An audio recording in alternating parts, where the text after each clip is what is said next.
근데 유승민 후보 본인은 참 좀 짜증이 많이 날 겁니다. 물러나라.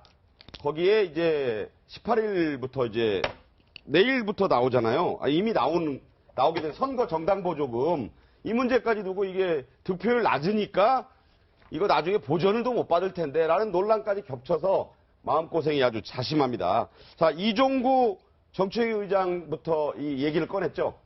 네, 4월 29일까지 기다려봐도 유승민 후보의 지지율에 유의미한 변화가 없을 경우 사퇴를 건의할 것이다라고 하면서 최악의 상황이 민주당의 문재인 후보가 당선되고 유승민 후보가 나갔다가 4에서 5%의 지지를 받고 그 지지 때문에 안철수 후보가 안 되는 것이다. 이렇게까지 구체적으로 얘기를 했어요. 자, 이 부분도요. 각자 지금 이 말씀을 나누는 중에 쓰셨거든요. 자, 이 유승민 후보의 사퇴 논란에 대한 얘기를 좀 할 필요가 있을 것 같습니다. 먼저 양 이사장 제일 먼저 쓰셨네요. 자, 보겠습니다. 유승민의 길, 안철수의 수렁이다. 수렁입니다. 수렁. 예. 왜 그렇게 보세요? 유승민 후보의 사퇴 논란이 일어나면서 계속해서 그 정책위 의장 등 일부 당직자들이 안철수 후보와 연대해야 된다, 지지 선언해야 된다. 이 자체가 유승민 사퇴 논란과 상관없이 안철수 후보에게는 상당히 곤혹스러운 사건입니다. 아, 네. 안철수 후보가 곤욕스럽다. 예. 아, 즉, 네. 진정한 정권교체를 위해서 소위 말하는 박근혜 대통령을 만들었던 김무성, 유승민 후보와 이연이 있는 바른정당이 계속해서 국민의당의 안철수 후보를 지지하느냐 마느냐, 후보 단일화 하느냐 마느냐라는 이슈를 계속 만들면서 네. 자강론을 펼치면서 한 길만 쭉 가고 있는 안철수 후보가 국민들 입장에서 보면 뭐야, 바른정당하고 손잡는 거야? 라는 이슈가 계속 살아가는 거거든요. 네네. 이런 측면에서 본다면 호남 쪽 입장에서는 저거 뭐지? 진정한 정권 교체를 하자는 거야? 네, 안 그러면 네. 적폐 세력하고 손잡자라는 거야? 이런 의심을 계속 불러일으킨단 말이에요. 네. 그런 측면에서 본다면 안철수 후보는 가만히 있는데 유승민 후보 측에서 계속해서 논란이 일어나면서 수렁에 계속 빠지는 네, 이런 네. 곤욕스러운 그 제3자 효과가 발생하는 거죠. 아, 네. 그럼 이종구 정책위 의장 말이 아니다 이 말씀이시네요. 그렇게는 안 된다. 되든 안 되든. 네, 네. 아, 네. 될 수도 있고 안 될 수도 있는데 네, 자, 되는 과정들은요. 안철수 후보가 35% 지지율의 박스권에서 갇혀 있거나 외려 뒤로 떨어졌을 때는 마지막 대선 판 흔들기를 위해서 국민의당과 그 바른정당이 연대론을 고민하지 수도 있거든요. 그런 네네. 그 가상의 시나리오들은 있다. 그럼에도 불구하고 현재는 자강론으로 독자 노선을 가고 있는 안철수 후보에게 계속해서 이 죄를 뿌리고 있는 게 바른정당의 현재 네, 논란이라는 거죠. 자, 그래서요. 본인은 뭐 이게 말도 안 된다. 뭐 이런 얘기 유승민 후보하고 또 이해운 바른정당 유승민 캠프 종합상황실장도 오늘 아침에 한 방송에 출연해서 이렇게 단호히 말했습니다. 당원과 국민의 뜻을 모아서 당의 후보로 뽑힌 사람을 가능성이 없다 또는 마음에 안 든다. 라고 이제 사퇴하라 한다면 그건 반민주적이고 독단적인 발상이죠. 국민을 우습게 여기는 시대착오적인 행태라고 볼 수밖에 없지 않겠습니까? 네, 지금 네. 이혜원 의원 굉장히 화가 난 것 같아요. 시대착오적인 행사다. 국민을 우습게 본다. 지금 이렇게 발끈했는데 그런데 고 교수님은 보니까 역시 또 동의하시는 거예요. 유승민 후보는 일로 매진 계속 갈 거다. 이런 얘기인 거죠. 그러니까 중도 사퇴하지 않는다 그런 끝까지 완주한다. 얘기죠. 네. 예. 지금 뭐 유승민 의원도 그렇고 그 방금 말씀하신 이혜원 의원도 유승민 의원이 이번에 당선되리라고 생각은 전혀 안 할 겁니다. 그러니까요. 어차피 진짜 후보는 그렇게 생각할 수 있잖아요. 차차기를 내다 본다는 네. 입장에서 본다면은 네. 이번에 완주를 하지 않고 차기 또 나가면은 당신 전에도 중간에 들어봤잖냐 또 사퇴하지 또 할 거 그런 논란에 빠질 수도 있고 네, 지금 네. 어쨌든 이런 TV 토론이라든가 여러 면에서 유승민 후보가 괜찮은 사람이다. 이런 것을 분명히 보여줄 수 있는 여러 기회를 갖고 있기 때문에 네. 저는 유승민 후보 자체는 그대로 갈 가능성이 많고 예. 다만 유승민 후보 측은 한 10명 되는 것 같아요. 한 33명 주장하는 사퇴를 사퇴를 주장하는 분들. 선대위 쪽에서 열심히 일하시는 분, 결국 유승민 후보 그런 지지율이 답보 상태를 면치 못할 때는 정치적으로 다른 선택을 할 수도 있다. 말하자면 김무성 전 대표를 예. 주축으로 해서 다른 선택을 할 가능성이 크다 이렇게 봅니다. 자, 신지호 교수는 네.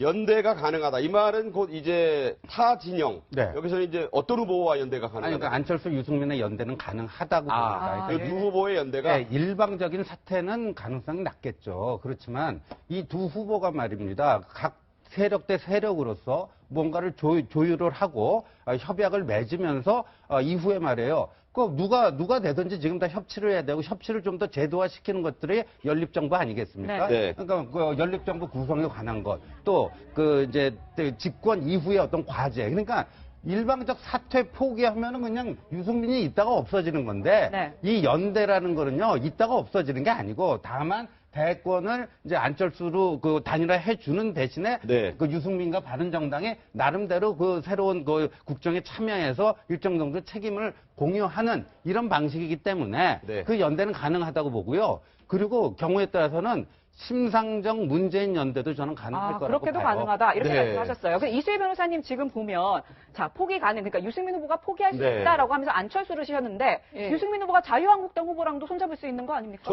왜 근데 안철수 후보 옆에다 화살표가 그리고 위로 아래로. 예, 그러니까 유승민 후보 개인은 끝까지 가는 게 득일 거예요. 하지만 바른정당의 다른 후보들은 정말 생각이 많을 거라고 보이고요. 그런 데서 안철수 후보가 그러니까 문재인 후보하고 초박빙 양세로 간다라고 하면은 또 콜이 더 많이 가겠죠. 저기 바른정당으로. 그랬을 때는 저는 유승민 후보가 포기할 가능성이 더 높아진다고 보고 네. 그런 박빙 판세가 아닐 때는 나 홀로 끝까지 갈 수도 있다. 저는 그렇게 생각합니다. 이 말씀 듣다 보니까 이제 주제를 좀 빨리 진행해야 될 것 같습니다.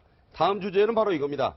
호남표, 이게 지금 민주당 문재인 후보와 국민의당 안철수 후보가 참 각축을 벌이는 그런 곳인데, 호남표는 대개 지금까지 크고 작은 선거에서 막판에 가서는 될 사람 밀어주는 쪽으로 확 쏠렸다 이런 얘기가 있어요.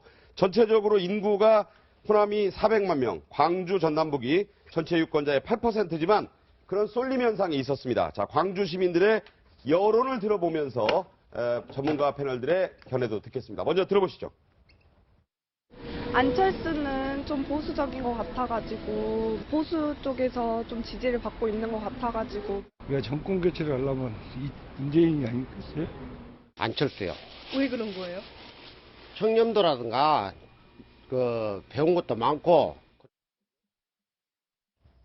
네, 그죠? 지금은 네. 호남 민심 들어보셨는데 지금은 호남 민심에 이런 경우가 있었나요? 지금 안 후보와 문 후보 지금 비등비등 호남에서 하지 않습니까? 자, 그런데 우리 양 이사장은 안철수 후보에게 달렸다 이렇게 말씀하시네요. 자, 이제 이번 주말 그 유세가 상당 부분 여론에 영향을 강하게 미칠 겁니다. 아, 네. 네. 다음 주초 여론조사 결과 발표가 그 사실상 선거를 확정짓는 그 이 지지율 조사가 될 거란 말이에요. 네네. 그랬었을 때 안철수 후보가 문재인 후보를 이기느냐, 네. 지지율에서, 그리고 많이 이기느냐, 네네. 안 그러면 35% 박스권에 갇히거나 외려 떨어지거나에 따라서 호남 표심이 쏠릴 가능성이 있습니다. 아, 즉, 쏠릴 것이다. 안철수 후보가 이길 수 있겠다라는 판단이 있으면 그대로 현재의 5대5 구도가 갈 수 있겠지만 아, 네. 안철수 후보가 못 따라가네 라고 하면 문재인 후보로 급격하게 쏠릴 수 있는 가능성이 아, 있는 거죠. 네. 그래서 결국은 안철수 후보가 얼마만큼 이번 주에 문재인 후보를 따라잡느냐 못 따라잡느냐가 쏠림의 관건이다. 그렇게 보셨고, 지금 자, 육 고 대- 교수는 네, 6대4 또는 7대3. 누가 6이고 누가 7입니까? 그건 좀 봐야겠는데요. 네. 어쨌든 지금까지 호남은 전략적 그런 투표를 해왔고 지난 선거 때는 90%, 네. 그 전에는 한 80% 이상을 밀어줬습니다. 이 특정 후보한테. 그런데 지금의 경우는 뭐 말씀하신 대로 안철수 후보가 어떻게 하느냐가 가장 중요한데 안철수 후보 지지율이 결국은 저는 박빙의 승부로 갈 것이다. 네. 네, 그렇기 호남 민심은 때문에 아닐 것이다. 아니 그러니까 끝까지 네. 안철수, 문재인 두 후보가 박빙의 승부로 갈 수밖에 아, 없기 때문에 네네네. 결과적으로 보면은 저는 어느 쪽으로 과거처럼 8, 90%를 한쪽 후보에 몰아줄 수 있는 상황은 아니다. 네. 왜 그러냐? 전에는 반대 후보가 명확했어요. 네. 그러나 지금 안철수 후보든 문재인 후보든 호남의 입장에서 보면 다 야권 후보고 정권 교체 누구 해도 괜찮은 사람들이에요. 네, 네. 그중에서 누가 더 호감이 가느냐, 누가 더 호남 쪽이고 더 이익을 호남의 그런 정치적 이익을 가져다 줄까 이런 것을 판단을 할 수밖에 없고 그 경우 저는 뭐 한 6대 4 정도 경우에 따라서는 안철수 후보가 예를 들면 치고 올라갔다 하면 7대 3 정도 가리라고 봅니다. 네, 두 분 얘기 들었고요. 마지막으로 저희가 쟁점으로 설정한 게 바로 이 샤이 트럼프 때 얘기 나온 거지 않습니까? 샤이 보수나 샤이 진보, 즉 이런 자신의 성향을 드러내지 않는 그런 보수나 진보의 유권자들이 얼마나 될 건가? 이수희 변호사와 신 교수에게 물어보는 걸로 이제 매짐을 할 텐데요. 자, 먼저 신 교수님. 예, 저는 계속 이제 유랑보수라는 표현을 쓰는데. 떠돌아다닌다는 예, 얘기가? 이제 박근혜 대통령이 5년 전 선거에서 51.6%로 당선됐습니다. 근데 지금 홍준표, 유승민 두 분 합치면 한 10%뿐이 안 되잖아요. 네. 그럼 최대 한 40%의 보수가 떠들고 있는 거예요. 아, 그걸 40%나? 예, 최대 40%의 보수가. 그걸 유랑보수라고 표현하신 거예요? 예, 예. 그래서 이 사람들은 유랑을 많이 했잖아요. 반기문한테도 갔다가, 뭐, 안희정한테도 갔다가 지금 상당수가 아까 안철수한테 와 있는 건데, 근데 요번 아까 호남은 자유투표입니다. 네. 호남은 역사적으로 전략적 투표를 해왔는데, 이번에는 호남은 자유투표가 되고요. 바로 그 영남 그 중심에 이 유랑 보수들이 굉장히 전략적 고민을 해서 전략적 선택 투표를 하는, 그리고 이게 요번 대선의 최대의 변수로 작용할 수 있지 않을까 이렇게 보여요. 네. 자, 이제 변호사님. 이수희 변호사님, 예. 박빙 판세인데 결국 화살표를 안철수 후보 쪽으로 쳐놓으셨네요. 어떻습니까? 그러니까 초박빙이나 박빙 판세일 때는 저는 샤이 보수는 안철수 후보를 전략적으로 투표하겠지만 네. 박빙이나 초박빙이 아닐 때는 아예 투표장을 안 갈 거다.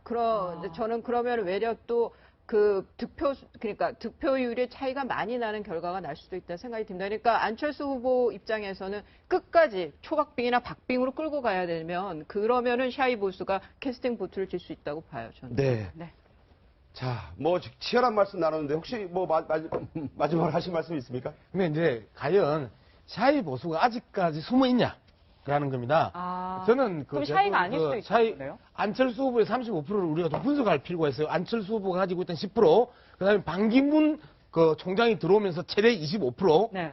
여기 합이 35%거든요. 이미 보수들은 다 드러났다. 외려 샤이 진보가 남아 있다. 샤이 진보가 안철수로 갈 것이냐 문재인을 갈 것이냐를 결정하지 못한 샤이 진보들이 마지막에 어디를 결정할 것이냐가 남아 있는 거죠. 네. 네. 참 오늘 뭐 여러 말씀 들으면서 저도 이 상당히 왔다 갔다 마음이 그러는데 시청자들은 어떻게 들으셨는지 모르겠습니다. 네, 오늘 전문가 네 분과의 말씀 잘 들었습니다. 고맙습니다.